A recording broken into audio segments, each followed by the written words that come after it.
If you are a gun owner, if Biden and Harris are confirmed, is your right to own firearms really at threat? You betcha. Welcome to Courage and the Constitution. I'm just a guy digging behind the headlines to get to the nuggets of truth. I'm tired of the rhetoric and the propaganda. I'm being lied to by the media. I just want to know what's going on in the world. So let's do this. In this series of breaking down the Biden-Harris plan for infringing upon that which our founding fathers said, you best not be up to your shenanigans, we left off the video in the middle of several parts to closing what the left likes to call loopholes. Now, we talked about how the gun show loophole is actually not a loophole, but the way that the law is really written. We looked at the lesser-known boyfriend loophole. Now, let's veer from these holes for a minute, and no, not Biden and Harris and all their brood. I mean loopholes, and look at the next point on their list. And just to review, this is the part of Biden's plan to keep guns out of dangerous hands, and below that he had several ways in which he planned to do just that. Closing the supposed boyfriend loophole was one of those, and the next point of his plan is as follows. Reinstate the Obama-Biden policy to keep guns out of the hands of certain people unable to manage their affairs for mental reasons, which President Trump reversed. In 2016, the Obama-Biden administration finalized a rule to make sure the Social Security Administration sends the background check system records that it holds of individuals who are prohibited from purchasing or possessing firearms because they have adjudicated by the SSA as unable to manage their affairs for mental reasons. But one of the first actions Donald Trump took as president was to reverse this rule. President Biden will enact legislation to codify this policy. I mean, it sounds reasonable, right? I mean, we all know that the mentally ill who can't handle their own affairs are just like those on the streets who scream at trash cans and threaten people who walk by. And that's simply just common sense not to arm them with a gun. I mean, dang. all those mental people who could just then go off and start slaying people? Go Obama. Go Biden. Boo Trump. But did Biden ask why President Trump reversed the decision or bother to explain the reasons to people? Or is it planned that he keep it all that quiet? Now, if you watched my first video introducing the series on the Biden-Harris gun policy, I explained how in order to understand what they're really saying, you need to really be able to think critically and interpret what Biden is actually saying.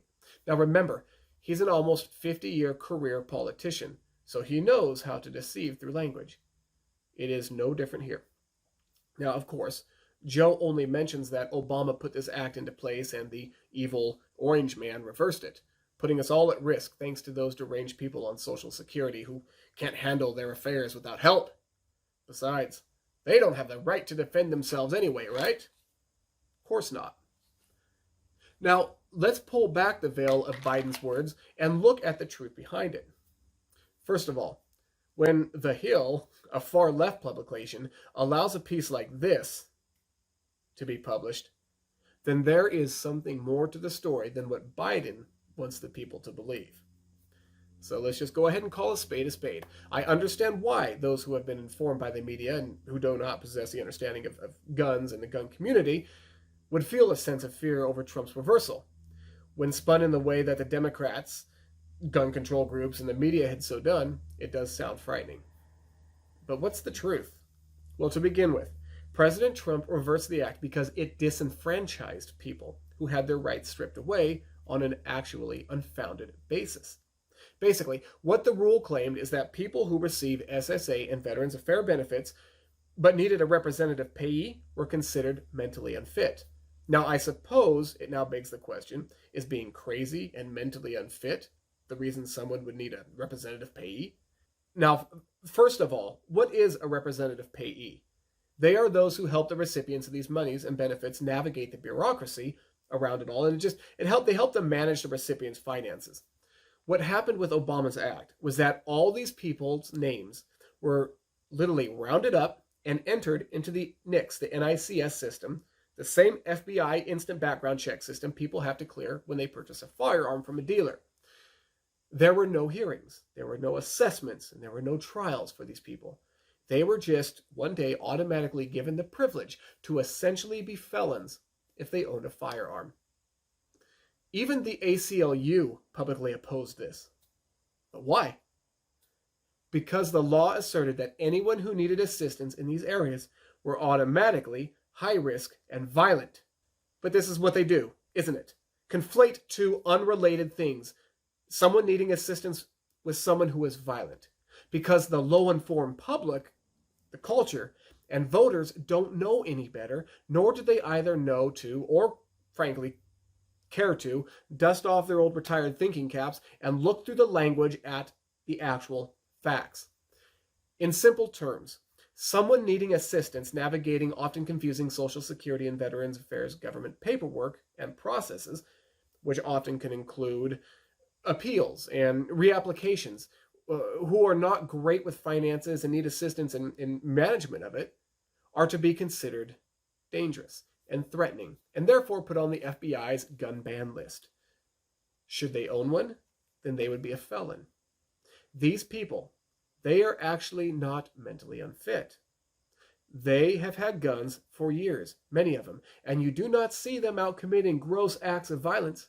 For the same reason the Democrats put a ban on silencers. This was driven both out of fear. Fear of both of the unknown and fear of the hypothetical what-ifs. There was no evidence to support their claims, but the advantageous move scored them political points. That is part of the difference between Trump, even for all of his faults, and people like Obama and Biden. They call Trump the fascist, but it is the Democrats who are disarming the people. Now, I was hoping to address 3 more loopholes that Biden is so eager to close and explain why they are, and discover if they really are loopholes that need addressing or if there's other issues at hand. For the sake of time, I'll take that up in the next video. Where do you stand on the issue?